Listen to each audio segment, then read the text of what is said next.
नमस्कार दोस्तों, study with गुरु जी में आप लोगों का बहुत बहुत स्वागत है। मित्रों, आज हम आप लोगों को हिंदी का बहुत ही धमाकेदार वीडियो पढ़ाने चल रहे हैं। 25 क्वेश्चन है, बहुत ही जल्दी पूरे होंगे। पूरा वीडियो आप लोग अवश्य देखिएगा। ऐसे प्रश्न हैं जो परीक्षा की दृष्टि से बहुत इंपॉर्टेंट हैं। कुछ ऐसे प्रश्न हैं जो पहले पूछे जा चुके हैं पेपरों में, और कुछ ऐसे प्रश्न हैं जो संभावित आने वाली परीक्षाओं के दृष्टि से बहुत ही महत्वपूर्ण है। तो चलिए फटाफट देख लेते हैं। पहला प्रश्न है, परिमाण सूचक विशेषण है। परिमाण सूचक विशेषण कौन सा है ये आपको बताना है। पहला है 5 किलो, दूसरा है छोटा, तीसरा है पापी, और नंबर 4 पर है चौथा। तो चौथा जो है ये आपका परिमाण सूचक विशेषण है। राइट आंसर आपका 4 के साथ जाता है। चलिए नेक्स्ट क्वेश्चन देखते हैं अब। दूसरा क्वेश्चन है, बाल का स्त्रीलिंग है। यानी बाल का स्त्रीलिंग, आपको बाल मीन्स ये गेंद वाला बाल नहीं है, बाल गोपाल जैसे आप लोग कहते हैं। तो बाल गोपाल का मतलब छोटे छोटे बच्चे। तो बाल मतलब छोटा सा बालक, उसका जो है स्त्रीलिंग यानी छोटी सी लड़की अगर हो तो उसको हम क्या कहेंगे। तो उसका राइट आंसर होगा आपका बाला, यानी उसको हम कहेंगे बाला। ये तीनों ऑप्शन आपके रॉन्ग हैं। आपका राइट आंसर ऑप्शन नंबर 2 के साथ जाता है। चलिए नेक्स्ट क्वेश्चन देखते हैं अब। अगला है, गंगा का पर्यायवाची है। तो गंगा का पर्यायवाची आपको ढूंढना है। आप लोग ढूंढिए। पहला है विनायक, दूसरा है पापछालिका, तीसरा है रूपका, चौथा है अधरिता। तो विनायक मीन्स होता है गणेश, रूपका मीन्स होता है चांदी, और अधरिता मीन्स होता है चपलता। तो आपका राइट आंसर जो है वो ऑप्शन नंबर 2 के साथ जाता है। पापछालिका जो है ये गंगा का पर्यायवाची शब्द है। Option number 2।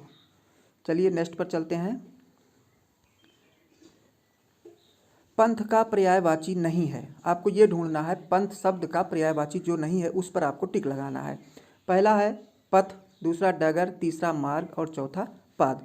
तो पथ, डगर और मार्ग ये तीनों पंथ के पर्यायवाची हैं। आपको नहीं पर लगाना है। तो नहीं जो है वो आपका ऑप्शन नंबर 4 है। यानी आपका उत्तर जो है ऑप्शन नंबर 4 के साथ जाता है। चलिए नेक्स्ट क्वेश्चन देखते हैं। अगला क्वेश्चन है, अनुभवातीत का अर्थ है। अनुभवातीत, तो अनुभवातीत का अर्थ आपको बताना है। आपके पास ऑप्शन है अतीत का अनुभव, दूसरा है अनुभव का अतीत, तीसरा है अनुभव के परे, चौथा है अनुभवहीनता। तो आपका राइट आंसर जो होगा ऑप्शन नंबर 3 के साथ जाएगा। अनुभव के परे अनुभवातीत का अर्थ होता है। चलिए नेक्स्ट क्वेश्चन। अगला क्वेश्चन प्रश्न नंबर 6 है, प्रारंभ से लेकर अंत तक का एक शब्द। यानी अगर लिखा हो प्रारंभ से लेकर अंत तक तो उसका क्या होता है अर्थ, ये आपको बताना है। आपके पास 4 ऑप्शन है। आधिदैविक लिखा है, इसका मतलब होता है देवी देवताओं द्वारा दिया गया कष्ट। तीसरा देख लेते हैं पहले। असाध्य है, असाध्य का मतलब जान रहे हैं आप लोग, जिसको साधा ना जा सके। चौथा है अनंत, अनंत का मतलब जिसका अंत ना हो। तो ऑप्शन नंबर 2 जो है अधोपांत, ये आपका राइट आंसर होगा। इसका मतलब होता है प्रारंभ से लेकर अंत तक। तो चलिए नेक्स्ट क्वेश्चन देखते हैं। अगला प्रश्न है, जिसको व्याकरण का ज्ञान हो। यानी जिस आदमी को व्याकरण का ज्ञान हो उसको हम क्या कहेंगे। पहला है व्याकरण, दूसरा है वैयाकरण, तीसरा है व्याकरण प्रणेता, और चौथा है व्याकरणाचार्य। तो ऑप्शन नंबर सेकेंड यानी 2 वाला ऑप्शन आपका राइट आंसर है। ये तीनों ऑप्शन रॉन्ग हैं। यानी वैयाकरण उसको कहते हैं। बहुत ही उलझाने वाला ये क्वेश्चन है, कई बार पेपर में पूछा भी गया है। हम समझ नहीं पाते हैं कौन सा आंसर सही होगा। तो ऑप्शन नंबर सेकेंड आपका सही होगा, इसको मन में बिठा लीजिए। चलिए नेक्स्ट क्वेश्चन देखते हैं। क्वेश्चन नंबर 8 है, मोक्ष की इच्छा करने वाला। कई बार पेपरों में पूछा गया है, कई बार परीक्षाओं में ये आने वाला प्रश्न है। मोक्ष की इच्छा करने वाले को क्या कहते हैं। पहला है मुमुक्ष, दूसरा है सुमुच, तीसरा है मुमुर्ष, और चौथा है मुर्मुषः। तो ये आपका राइट आंसर जो है ऑप्शन नंबर 1 के साथ जाएगा। मुमुक्ष जो है वही होता है, मोक्ष की इच्छा करने वाले को कहा जाता है। तो चलिए नेक्स्ट क्वेश्चन अब देख लेते हैं।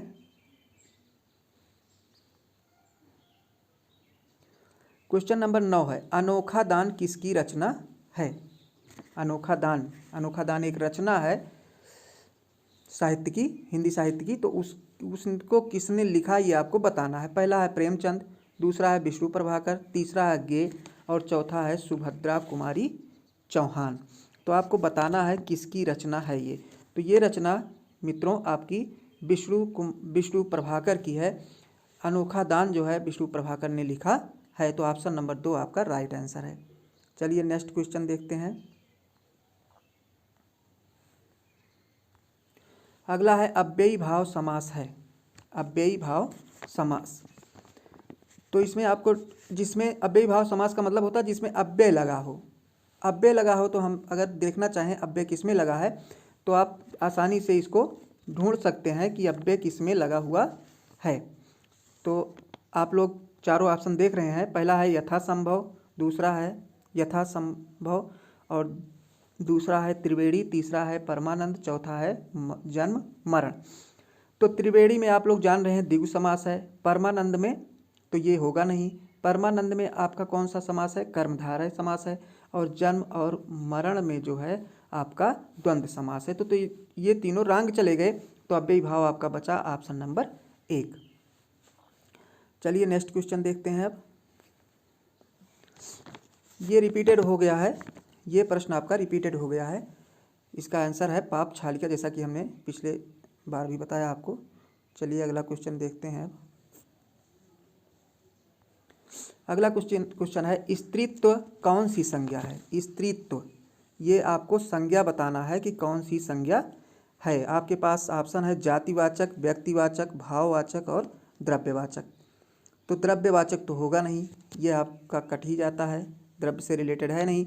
दूसरा व्यक्तिवाचक भी नहीं है। अब भाववाचक और जातिवाचक आपके पास 2 ऑप्शन बचा है, यानी जातिवाचक, लेकिन यहाँ पे स्त्री अगर कहता तो जातिवाचक हो जाता, लेकिन यहाँ पे कह रहा है स्त्रीत्व, तो ये आपका कौन सा है? भाववाचक है। जातिवाचक आपका गलत है। चलिए नेक्स्ट क्वेश्चन देखते हैं।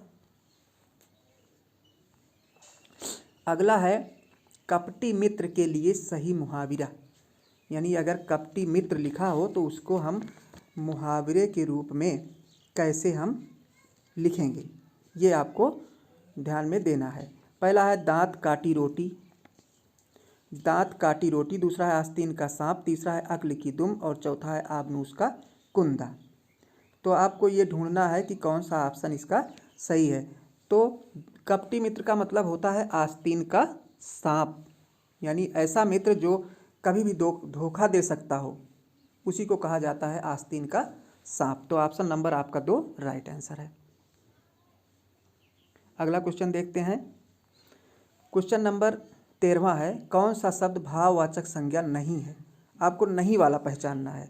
इसमें 3 भाववाचक संज्ञा हैं लेकिन एक नहीं है। तो देखते हैं दूसरा, पहले देख लेते हैं। पहला दिया है मिठाई, दूसरा चतुराई, तीसरा उतराई और चौथा लड़ाई। ये सारे भाववाचक संज्ञाएं हैं। तो इसमें जो है मिठाई आपका भाववाचक संज्ञा नहीं है। ये तीनों जो है भाववाचक संज्ञा है, तो आपका ये आंसर गलत जाएगा। हमको ये ढूंढना है कौन नहीं है। तो मिठाई जो है ये भाववाचक संज्ञा नहीं है, बाकी इन तीनों से हमें भाव प्रकट होता है। तो ऑप्शन नंबर 1 आपका राइट आंसर होगा। अगला प्रश्न देखते हैं। कौन सा शब्द संज्ञा है? इसमें आपको संज्ञा शब्द ढूंढना है। तो पहला है क्रुद्ध, दूसरा है क्रोध, तीसरा क्रोधी, चौथा क्रोधित। तो ऑप्शन नंबर आपका 2 जो है ये राइट आंसर होगा, क्रोध। यानी क्रोध जो है ये आपका क्या है? संज्ञा शब्द है। चलिए नेक्स्ट चलते हैं। अगला है शुद्ध शब्द छांटिए, यानी इसमें से आपको ये ढूंढना है जो सही शब्द है उसी को आपको टिक करना है। पहला है अध्यात्मक, तो अध्यात्मक कुछ नहीं होता है। दूसरा है अद्वितीय, आप लोग देख रहे हैं राइट नहीं लिखा है, गलत लिखा है। चौथा आराधना लिखा है, ये भी रॉन्ग है। तो आपका ऑप्शन जो है आषाढ़ पर सही जाएगा। ये तीनों आपके गलत हैं, यानी आषाढ़ सही है, बाकी ये तीनों ऑप्शन आपके गलत हैं। शुद्ध जो लिखा है वो आषाढ़ लिखा है। चलिए नेक्स्ट क्वेश्चन देखते हैं। अब क्वेश्चन नंबर 16 कह रहा ऊष्म व्यंजन है। आपको ऊष्म व्यंजन बताना है। तो ऊष्म व्यंजन आप लोग भली बात पहचानते हैं, पर ऐसे प्रश्न जो है परीक्षा में पूछ लिए जाते हैं जो कॉमन भी होते हैं, और हम परीक्षा के टाइम पर फंस जाते हैं क्योंकि उनको हम देख करके नहीं जाते हैं। तो ऐसे प्रश्न भी पेपर में आते हैं। तो का पहला दिया गया है, दूसरा चा, तीसरा टा और चौथा बड़ा सा। तो आपका ऊष्म व्यंजन जो है वो क्या है, बड़ा सा, यानी ऑप्शन नंबर 4 जो है आपका राइट आंसर है। नेक्स्ट क्वेश्चन देखते हैं। क्वेश्चन नंबर 17 कह रहा है बंदर का पर्यायवाची है, यानी बंदर शब्द जो है इसका पर्यायवाची। पहला है शाखा मृग, दूसरा है प्रभु, तीसरा है चंद्रशेखर और चौथा है दंडधर। तो बंदर शब्द का जो पर्यायवाची है वो आपको ढूंढना है। पहला है शाखा मृग, दूसरा है प्रभु, प्रभु मीन्स होता है भगवान, आप लोग जान रहे हैं तो ये नहीं होगा। दूसरा देखिए चंद्रशेखर है, चंद्रशेखर का मतलब होता है महादेव, ये महादेव का पर्यायवाची है, तो ये भी रंग हुआ। तीसरा चौथा आपका है दंडधर, ये भी रंग है, ये होता है यम का, यानी यम का पर्यायवाची दंडधर होता है। तो एक बचा शाखा मृग, यही आपका बंदर का पर्यायवाची है। राइट आंसर जो है वो आपका ऑप्शन नंबर 1 के साथ है। चलिए नेक्स्ट क्वेश्चन देखते हैं अब।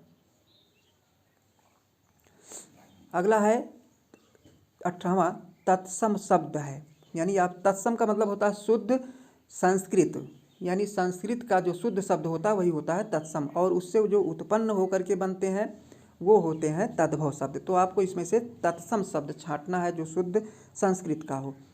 पहला देखिए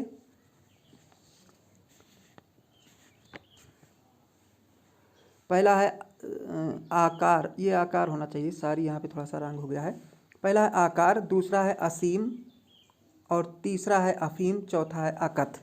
आपको ढूंढना है कौन सा शब्द इसमें तत्सम है।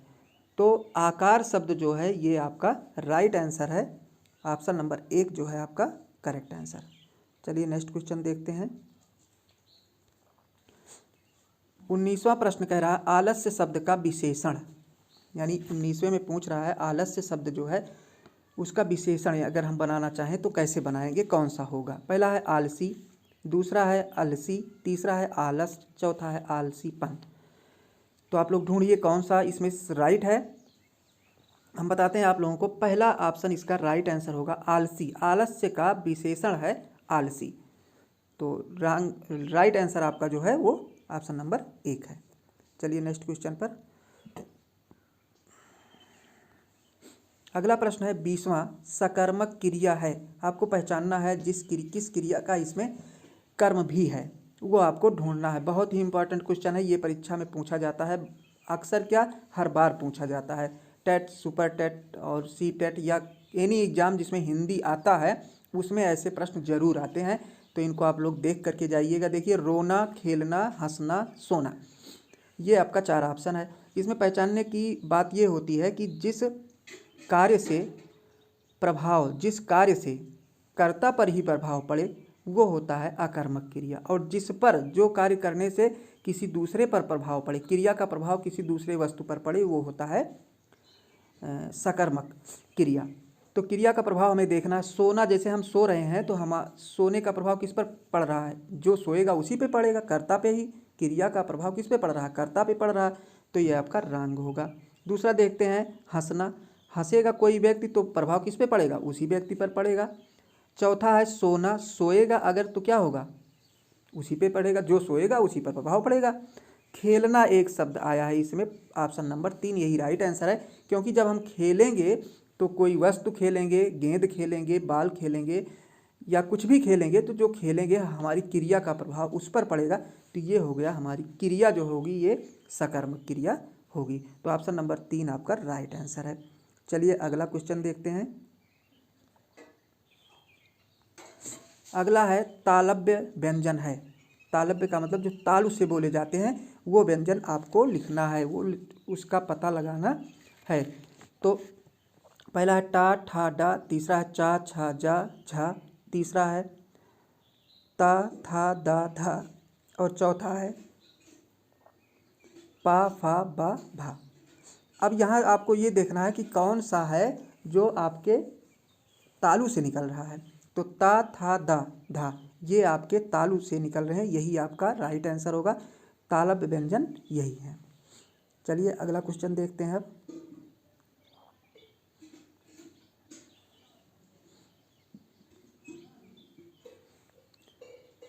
अगला क्वेश्चन 22 है, सुमित्रा नंदन पंत की रचना है। सुमित्रा नंदन पंत की रचना आपको बताना है। कौन सी रचना आपकी सुमित्रा नंदन पंत की है? कामायनी, कामायनी को आप जान रहे हैं किसकी रचना है? जयशंकर प्रसाद की। जूही की कली, ये है आपकी सूर्यकांत त्रिपाठी निराला जी की। और इंद्रधनुष है तीसरा, ये आपका अज्ञेय जी की रचना है।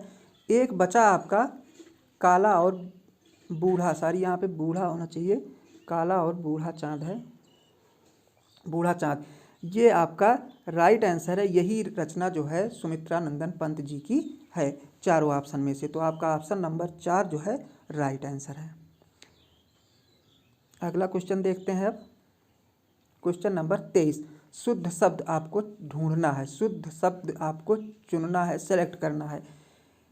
पहला है सुषमा, देख रहे हैं थोड़ा सा अंतर है, केवल जो है शब्द अक्षर में, वर्ण में थोड़ा थोड़ा सा अंतर चारों दिया गया है। आपको ऐसे प्रश्नों को बहुत ही ध्यान से देखना होता है कि कहाँ पे कौन सा शब्द, कौन सा वर्ण है। तो इसमें जो है आप देख रहे हैं चारों में से आपका पहला ऑप्शन सही जाएगा, सुषमा शब्द का, सुषमा जो है ये वाला आपका राइट आंसर है एक। अगला है आपका गाल बजाना का अर्थ है। इसमें 2 ही ऑप्शन दिए गए हैं, तो आपको ढूंढना है कौन सा ऑप्शन सही है। तो गाल बजाना का अर्थ होता है डींग मारना। आपका ऑप्शन नंबर 1 वाला सही है। अगला प्रश्न देख लेते हैं, प्रश्न नंबर 25 यानी 25वां और लास्ट प्रश्न। कह रहा है कमल नयन में कौन सा समास है? आखिरी है आपका, कमल नयन में कौन सा समास है? तो कमल नयन आप जैसा कि देख पा रहे हैं, पहला ऑप्शन है द्विगु समास, दूसरा बहुब्रीहि समास, तीसरा तत्पुरुष समास, चौथा है कर्मधारय समास। तो कमल नयन में आपका कर्मधारय समास होगा, ये ऑप्शन नंबर 4 आपका राइट आंसर होगा। तो आज आप लोगों ने ये 25 क्वेश्चन बहुत ही इम्पोर्टेंट परीक्षा के लिए देखे। हम अगला वीडियो जल्द ही आप लोगों को प्रोवाइड कराते हैं। इस बार हम मैथ के कुछ प्रश्न लेकर के आते हैं जो परीक्षा में आपके टेट, सीटेट और सुपर टेट के लिए बेहद आवश्यक होंगे। ऐसे प्रश्नों को हम आप लोगों को देते हैं। तब तक के लिए धन्यवाद।